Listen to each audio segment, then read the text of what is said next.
नमस्कार, प्रवाह साक्षी news network पर आप सभी का स्वागत है। इस वक्त हम रेवाड़ी विधानसभा क्षेत्र में हैं। 5 तारीख को हरियाणा में मतदान होना है। लोगों का मन क्या कहता है, ये जानने के लिए हम पूरे प्रदेश का दौरा कर रहे हैं। आइए देखते हैं रेवाड़ी की जनता के मन में क्या है। 5 तारीख को हरियाणा में वोट पड़ने जा रहे हैं। इस बार जनता के मन में क्या है, किस पार्टी की सरकार? कांग्रेस की। कांग्रेस की। अच्छा, कांग्रेस को क्यों चाहते हैं ये बताइए। सर, गरीब के लिए कांग्रेस अच्छी है, सस्ता सौदा महंगाई होगी जी इसलिए। जी, तो चिरंजीव को वोट करने जा रहे हैं आप लोग? हाँ जी। जी, आपको क्या लगता है इस बार किसकी सरकार बनेगी? बोलते बोलते कांग्रेस की। जी, आ जाओ जी, आ जाओ। वैसे बताओ जी, थोड़ा सा और डिटेल में बताओ। हाँ जी, क्या लग रहा है जी, चुनावी माहौल इस बार किसकी सरकार बनेगी? कांग्रेस की बनेगी। अच्छा, कांग्रेस की बन रही है। और चिरंजीव जी क्योंकि 5 साल यहाँ पे एमएलए रहे, तो कैसा काम उनका? पिछली बार बन गया तो काउंटिंग रुकवाएगी उधर रेवाड़ी। जी ये एमपी का। जी, तो और बाकी आपको लगता है कि बीजेपी भी बहुत सारे वादे करी, उसके वादों में दम है नहीं है कोई? अरे हमारे गरीबा को सबको राशन काट दियो बीजेपी, 2-2 साल काटो जी, राशन ही ना मिलो। राशन ही नहीं मिला। राशन कार्ड ही काट दियो तो राशन कितने मिलेगा? जी जी, चुनाव में खास तौर पर युवाओं का मत क्या है, ये बहुत मायने रखता है। युवा जो हरियाणा का है वो इस बार किस दिशा में जा रहा है? अब की बार युवा हरियाणा का अपने रोजगार की लड़ाई लड़ रहा है। जी पूरे हरियाणा का जो मुख्य मुद्दा रहा है, 2014 में हरियाणा रोजगार में नंबर 1 था पूरे हिंदुस्तान में, और आज 28वें नंबर पर आता है हरियाणा। जी 10 साल में बीजेपी नाकाम रही नौकरियां देने में। 2 लाख वैकेंट पोस्ट जी हमारी पड़ी रही, जो कि बीजेपी नहीं भर पाई है। जी। जो कि हुड्डा साहब ने, कांग्रेस पार्टी ने वादा किया है कि पहली कलम से विदिन 6 मंथ में वो नौकरियां भरी जाएंगी। तो युवा जा रहा है रोजगार की तरफ, अपनी नौकरी की तरफ। जी, कल कुरुक्षेत्र में मेरी सीएम नायब सिंह सैनी से भी बातचीत हो रही थी। वो कह रहे थे कि हमने बिना पर्ची खर्ची के नौकरियां दी हैं। आपको लगता है कि नौकरियों में भ्रष्टाचार कम हुआ है हरियाणा में?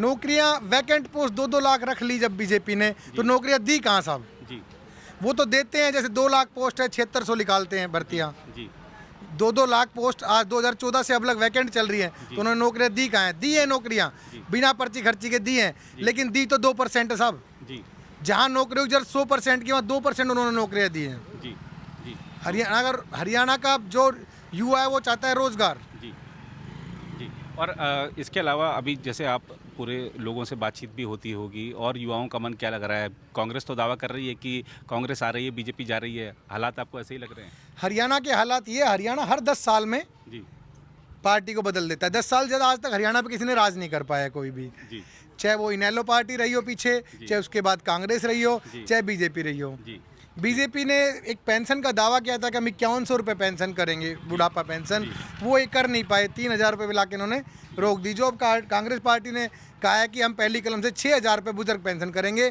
2000 रुपये रसोई का भत्ता देंगे महिलाओं को। जी, मतलब महिलाओं को, जो वृद्ध महिलाएं हैं उनको 2000 रुपये रसोई भत्ता दिया जाएगा हर महीने के लिए। जी, हर महीने देंगे। आप रेवाड़ी के ही रहने वाले हैं? जी जी, तो ऐसे और कौन सी समस्याएं हैं जो आप चाहते हैं कि अगर कांग्रेस की सरकार बनती है तो उसको सुलझाना चाहिए? प्राथमिकता क्या है? नहीं, प्राथमिकता के आधार पर बीजेपी सरकार ने 10 साल में 1302 स्कूल हरियाणा में बंद किए हैं। जी तो कांग्रेस पार्टी की पहली प्राथमिकता रहेगी शिक्षा। जी शिक्षा होगी, शिक्षित होगा वर्ग तो अपने आप उन्हें किसी चीज़ की जरूरत नहीं पड़ेगी। पढ़ेंगे तो आगे बढ़ेंगे। गरीब की गरीबी कोई नेता, कोई अभिनेता ये दूर नहीं कर सकता। गरीब का बच्चा पढ़ेगा, अच्छी पोस्ट पर लगेगा, तो वो अपनी गरीबी खुद दूर करेगा। ना कोई पार्टी, ना कोई सरकार गरीब की गरीबी दूर नहीं कर सकती सर। दिल्ली से केजरीवाल भी आ रहे हैं बार बार वोट मांगने के लिए। केजरीवाल की हम कहते हैं कि उन्होंने 2 राज्यों में सरकार बनाई। मैं हरियाणा का लाल हूँ। ठीक है, केजरीवाल जी हरियाणा के लाल हैं, लेकिन हम उनका सम्मान करते हैं, और उनकी भी एक सीट तो हरियाणा में आ सकती है 90 में से, आई थिंक सो। गरीबी बंद करो, अच्छा आगा। जी जी, बताओ भैया, आपका तो खैर आपने कांग्रेस का पटका लगाया हुआ है। तो कांग्रेस हूँ मैं। अच्छा, कांग्रेस? हाँ जी कांग्रेस हूँ। जी आपने गरीब से पूछ लो। जी जी, जनता के मन में भाई साहब इस बार क्या है? 5 तारीख को मतदान होना है, रुख किस ओर है? जनता का मन बदलाव का है जी। 10 साल के बीजेपी सरकार से जनता उब चुकी है। उन्होंने जो वादे किए थे उस पे खरी नहीं उतरी, और अब की बार हुड्डा सरकार, कांग्रेस आई की सरकार हरियाणा में बनने जा रही है।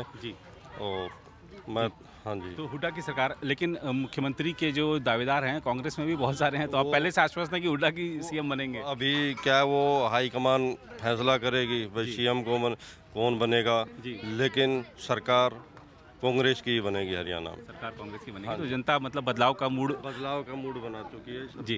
जनता और कांग्रेस की सरकार बनेगी। 5 तारीख को हरियाणा में वोट पड़ने हैं। जनता ने अब तक शायद मन बना भी लिया होगा। क्या लगता है इस बार जनता किसके साथ जा रही है, किस पार्टी के? जनता अब की बार है तो कांग्रेस के साथ, और आगे देखते हैं। बीजेपी ने कुछ ऐसा कुछ खास किया नहीं है जी परेशान है लोग। जी जैसे वादे किए थे ऐसे वादों पर खरे उतरे नहीं है वे। जी। अब की बार देखते हैं कांग्रेस क्या करती है। जी हमारा तो साथ कांग्रेस का ही है। कांग्रेस का ही है। हाँ हाँ जी बिल्कुल, जो गरीबों का साथ दे वही असली नेता होता है। फिलहाल सब कांग्रेस के साथ है। फिलहाल सब कांग्रेस के हाँ साथ। जी। हाँ जी। जी। और माता जी आपने भी बहुत बार वोट दिया होगा, इस बार किसको वोट देने जा रही हैं? भाई कांग्रेस के साथ ही है। अच्छा कांग्रेस के साथ हैं। हाँ। तो पूरा परिवार कांग्रेस के साथ। हाँ, पूरा परिवार। पहले से ही कांग्रेस ही है जी। अच्छा हाँ जी। जी पर वो ये है, एक दो के चाहने से तो होता जी। नहीं। सब मिलजुल के इकट्ठा होके करेंगे तभी तो बढ़ेंगे। जी सही बात। 2 चांस दे लिए मोदी को, अब जी। किसी और को भी तो देना चाहिए ना। जी जी ये जी। तो आप देख सकते हैं कि रेवाड़ी की जनता बदलाव चाह रही है। ये बदलाव होगा या जी बदलाव चाहिए। बिल्कुल बदलाव चाहिए। गरीबों के लिए तो सिर्फ कांग्रेस सरकार ही सही शिक्षा है। में पीछे छोड़ दिया। जी बीजेपी ने क्या किया, फर्स्ट क्लास से लेकर बच्चों को 8 क्लास तक सीधे ऐसे ही पास करते जा रहे हैं। किसी जी। को कुछ आता नहीं तो उसका बच्चे का भविष्य क्या बन रहा है। बच्चे का भविष्य का। सरकारी स्कूलों में ये रूल कर दिया, ये थोड़ी ना होना चाहिए। जी। बच्चा जब भी तो आगे बढ़ेगा जब हम बच्चों को कुछ सिखाएंगे। सिखाएंगे। उसने तो सीधा बिल्कुल ऐसे होने दो पास सीधे। वो अभी पास होगा लेकिन बाद में पिछड़ जाएगा। बाद में सबसे उसको नॉलेज ही नहीं होगी तो वो क्या करेगा। भविष्य तो आगे खराब है। वो मंदिर बना के धर दिया, वो थोड़ी काम आएगा। वो तो भीख मांगने का काम होगा। काम तो हमारा शिक्षा है ना। जी। शिक्षा मिलेगी तो आगे बढ़ेंगे ना। जी हम चाहते हैं लोग भविष्य में बच्चे तरक्की करें। जैसे हम पीछे रह गए, जी। बच्चे पीछे नहीं रहे। बच्चे पिछड़ जाएंगे। ये अच्छा चीजें चाहते हैं। आसपास में अस्पतालों वगैरह की क्या स्थिति है? अगर कुछ जरूरत पड़ती है तो अस्पताल है? तो है, जी। पर वही है, जाते हैं तो वहाँ सुविधा नहीं होती तो क्या करेंगे। जी। क्या उस आयुष्मान कार्ड का करें, तो प्राइवेट उसमें में इलाज इतने कराना पड़ता है। प्राइवेट करवाना पड़ता है। मर रहे हैं लोग। जी जी। तो आप देख सकते हैं कि खासतौर पर जो महिलाएं हैं वो शिक्षा के महत्व को लेकर एक तो जागरूक भी हैं, दूसरा चिंतित हैं कि बच्चों का जो भविष्य है उसके साथ खिलवाड़ हो रहा है सरकारी ना स्कूलों में। चाहते हुए भी जी गरीब आदमी को, आम जनता को बच्चों को प्राइवेट स्कूल में डालना पड़ रहा है। जी। सरकारी स्कूल बिल्कुल नील कर दिए गए हैं। जी वहाँ पे कुछ है ही नहीं। जी। तब मजदूर आदमी की कैपेसिटी नहीं है, तब भी प्राइवेट स्कूल में बच्चों को कभी हमारा बच्चा कहीं ग्रोथ कर जाए, जी। कहीं आगे बढ़ जाए, जी। वो चीज भी नहीं हो पा रही है। गरीब आदमी कब तक पिसता जाएगा। एक बड़ा सवाल कर रही हैं यहाँ की महिलाएं बीजेपी से कि गरीब आदमी कब तक पिसेगा। देखना होगा कि जब मतदान होगा तो वो किस ओर जाता है। फिलहाल इस रिपोर्ट में इतना ही। कैमरामैन राम महाजन के साथ मैं नीरज कुमार दुबे, प्रभा साक्षी न्यूज नेटवर्क के लिए रेवाड़ी विधानसभा क्षेत्र से। अगर आप भी लेना चाहते हैं देश दुनिया की तमाम जानकारी तो आज ही सब्सक्राइब करें हमारे चैनल को। साथ ही नीचे दिए बेल आइकन को जरूर दबाएं ताकि हर अपडेट आप तक पहुंच सके।